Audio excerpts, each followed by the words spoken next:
Have to move around bale today, and of course my luck, tractor battery's dead again.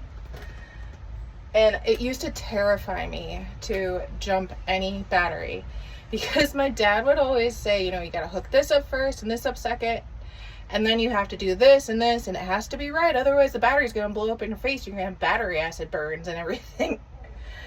So it's just, I've gotten a lot better. You know, my dad died, so I kind of had no choice anymore, but it still kind of terrifies me, just not as much as it used to. And I always forget to make sure that it's in neutral as well, but pretty sure I'm in neutral.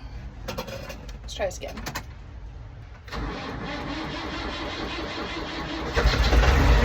Success. Woohoo!